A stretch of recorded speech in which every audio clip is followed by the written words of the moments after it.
So, here we are with another video on something I have to work on and caused me some grief. Most of us, if you're watching a car channel, has probably installed a car stereo before. Usually you buy something like a little harness adapter that's meant to connect up to the stock harness. You wire it up to the little harness that goes to the new stereo. You splice the wires together, makes for a good time, very easy. Unless the car is a 2004 Mitsubishi Galant.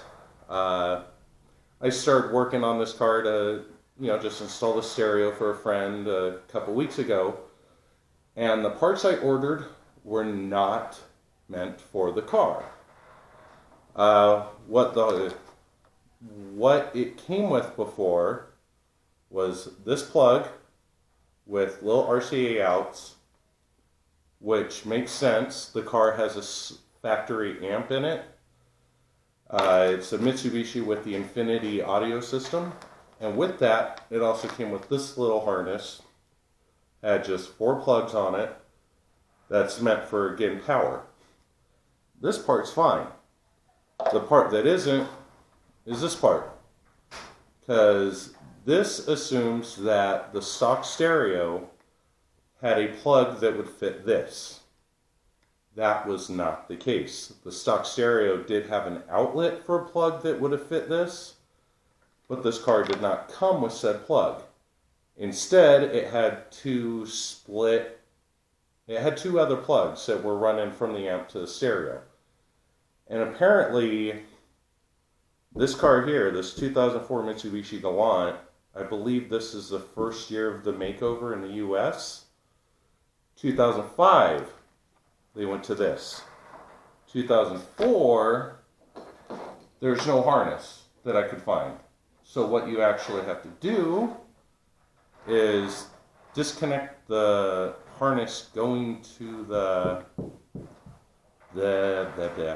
disconnect the harness that goes to the amp, plug this in. This is all the speaker wires. You have, in most cases, you have 4 that you're not using. These 4 are meant for 2 tweeters that are in the system. Most car stereos you buy, just standard ones, are only 4 out, 4 channels out. So these are not going to be used unless you really want to do some additional shit. So with that said, I just wanted to cover everything I had to do during this because it caused me a lot of annoyances and there wasn't a lot of solid information online. So, for 2004 Mitsubishi Galant with the Infinity car audio, you want to use part number 7002. This is a Metra kit, I believe. And what it is this plug that goes to the amp, or goes to the harness on the amp, and it comes with like freaking 20 feet of wire. I cut it down to what you see here. On this car, the amp is located on the passenger side under the dash, but it is accessible without removing anything. So I'm going to show you that, and then we're going to get to installing everything. Let's go. So here's for mediocre camera angles and lighting. The plug you have to undo. Let's see. Maybe you can kind of see. There we go, I think. Yep. The plug is right there. So while it is not the best location, it is accessible. So what I'm going to do right now is unplug it. Be right back. And just because I realized I didn't actually show where it's at, I showed you where the plug is, but as you can tell, I'm on the passenger side of this car, and this is the glove box. And the amp is just right up there. So yeah, let me get working on that now, officially. And here's the plug. Let's try that again. And here's the plug, disconnected from the amp. All I did was use a screwdriver on this little plug part here, or the clip that holds it in. Pressed, twisted, and it came out a little. Then you can use a screwdriver to just gently pry it out. So let's get on to the rest of the car. Hooray!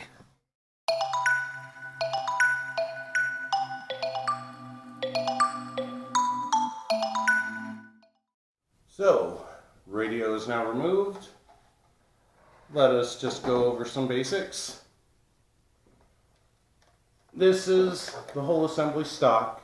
It seems like a lot of Mitsubishis have it this way, which is you have your climate controls right here and just kind of a faceplate for the stereo right here. It connects up with just that one plug. All you have to do with this thing is remove the 4 screws holding the climate control in, and then that goes into our next piece, without breaking anything, of the new stereo bezel. Yeah, it's just the black plate. It has 4 screws to hold the climate control in, gives you a standard 2-DIN area to install a stereo, plus the brackets to just put a 1-DIN in. So, and one other thing, the stereo is held in by 4 clips. Well, the faceplate of the stereo. These things, that's all that holds the stereo in. So when you're doing it, you can literally just take your hands and kind of pull up from the bottom and then pull the sides and the whole thing comes off. With that, let's go over the last thing. Here's a stock stereo. This is a 2004 Galant.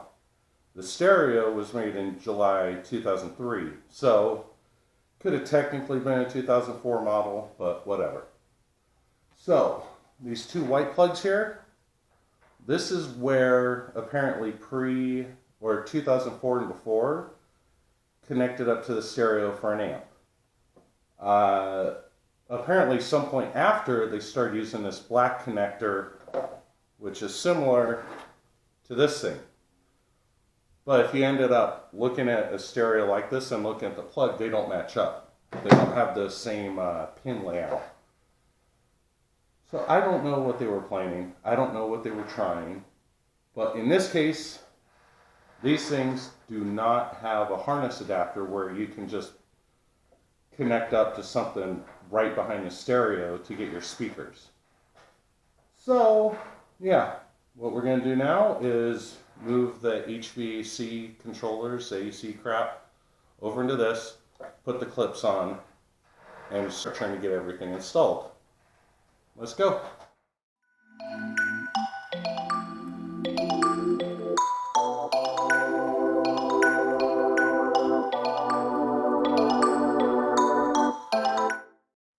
And here's the faceplate with the HVAC installed.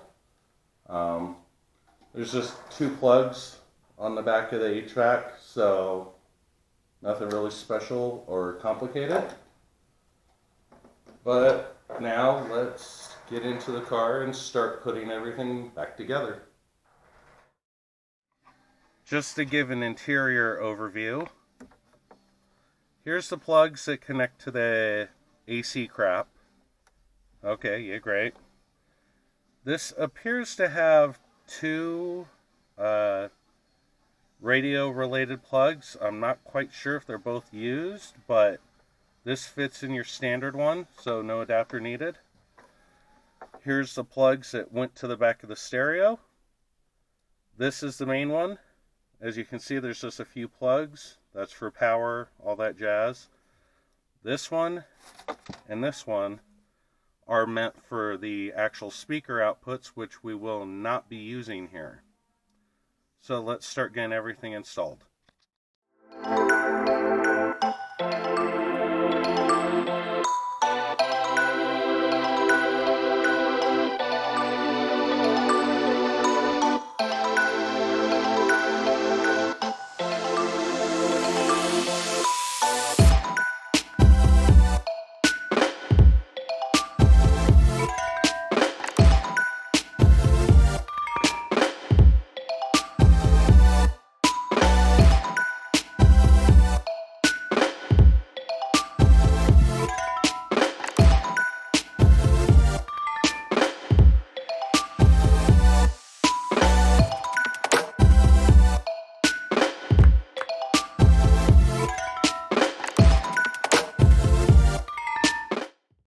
So this car is a huge pain in my ass. That little harness that I kind of figured would just be the speaker wires on this car. Apparently some of those wires that are in speaker spots are power, which pisses off a car stereo when you're trying to send power to where speakers are supposed to be. So I found another post, or whatever, a forum thread, low power, that someone gave the colors for what, or blah, blah, blah, blah, blah.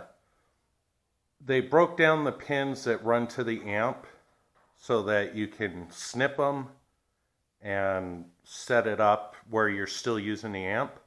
So I'm going to go that path now. So I took one of the junk harnesses I had and cut off the RCA plugs. And I'm now probably going to splice those in. I will post the link to the forum post that I found and the meat of the thread, the one post that was useful for me. So anyway, I'm going to get that done real quick. Hooray, I hope. Pardon the shaky camera. But anyway, here is now the mess that is the harness. The part that was removed during this equation is this little plug. It had all of, let's just rest this. So, this had the remote wire to power the amp, 2 ground wires, and then the rest were speaker wires. So, you pretty much snip them off. All the speaker wires you put to RCA. Then you hook up the pink wire there is what turns on the amp.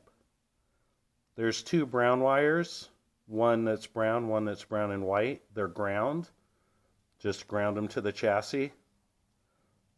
The rest are speakers. You'll find out when you look at the link I'm going to put at the bottom. But I've already tested it. It did work. I'm going to assemble everything real quick. So then we can hear, well, you guys won't really hear much, but can verify that all looks good. So yeah, be right back. When it rains, it pours with a project. So apparently I completely killed the battery. I'm guessing the battery's a little older. And then just leaving the car on, leaving power going, kind of killed it. Because I put the stereo in, it appeared to be working, and then it kind of started turning on and off. So, that's what we're doing right now. Hooray. It works! Hooray! Well, none of that went as planned.